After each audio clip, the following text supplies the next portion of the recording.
আসসালামু আলাইকুম রহমতুল্লাহ। আমি ডাক্তার আদান ইসলাম, চক্ষু বিশেষজ্ঞ এবং সার্জন। আমাদের এই ভাই আমাদের কাছে আসছে চোখের বাঁকাভাব অপারেশন নিয়ে। তো ওনার হিস্ট্রিটা একটু বলা দরকার, এই ব্যাপারগুলো একটু ওনাদের হচ্ছে গিয়ে শোনা দরকার বা বোঝা দরকার। সেটা হচ্ছে এই ভাইয়ের চোখে আঘাত লেগেছিল। আঘাত লাগার পরে হচ্ছে ওর রেটিনা অপারেশন অলরেডি হয়েছে।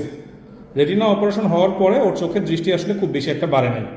ও হচ্ছে 1 হাত বা 2 হাত পর্যন্ত দেখতে পায়, এর বাইরে ও দেখতে পায় না। তাহলে ক্লিনিক্যালি যদি বলতে যাই তাহলে হচ্ছে ক্লিনিক্যালি আসলে ওই চোখটা ব্লাইন্ড, মানে ওই চোখ দিয়ে ও রাস্তা পার হতে পারবে না বা কোনো লেখাপড়ার কাজ বা ফাইন ওয়ার্ক এগুলো কোনো কিছুই করতে পারবে না। এবং এই আঘাতজনিত কারণে ওর চোখটা উপরের দিকে উল্টে গেছে।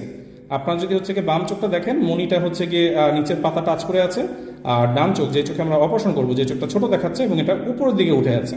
তো আমরা শুধুমাত্র কানের দিকে যেই হচ্ছে গিয়ে টেরাটা, সেটাকে আমরা মাঝখানে এনে দিতে পারবো, কিন্তু যেটা উপরের দিকে চোখটা ঘুরে আছে সেটাকে আসলে হচ্ছে গিয়ে এই অপারেশনে এটা ঠিক হবে না। সব কিছু জেনে বুঝেই আমাদের এই ভাই অপারেশনে এসছে। তো ভাই, তোমার যে ভিডিও ধারণ করা হচ্ছে আর এটা সোশ্যাল মিডিয়াতে পাবলিশ করা হবে, তোমার পূর্ণ অনুমতি আছে তো? জি স্যার। তোমার জন্য অনেক অনেক শুভকামনা রইল। হ্যাঁ, আসসালামু আলাইকুম রহমতুল্লাহ। আমি ডাক্তার আদান ইসলাম, চক্ষু বিশেষজ্ঞ এবং সার্জন। আমাদের এই ভাই আমাদের কাছে আসছে চোখের অনেকগুলো সমস্যা নিয়ে। তো সব কিছুর মধ্যে ছিল চোখটা বাঁকা। তো আমরা আলহামদুলিল্লাহ হচ্ছে গিয়ে কালকে চোখের অপারেশন করে দিয়েছি। আপনি এখন দেখতে পাচ্ছেন যে চোখের মনে পুরোপুরি ঠিক হয়ে গেছে। তো ভাই, তুমি তো নিজেকে দেখলা, কি মনে হচ্ছে? আলহামদুলিল্লাহ। আলহামদুলিল্লাহ। তাহলে 7 দিন পরে যখন সেলাই কাটতে আসবে তখন তোমার কাছ থেকে পূর্ণ তোমার মতামত শুনবো, কেমন?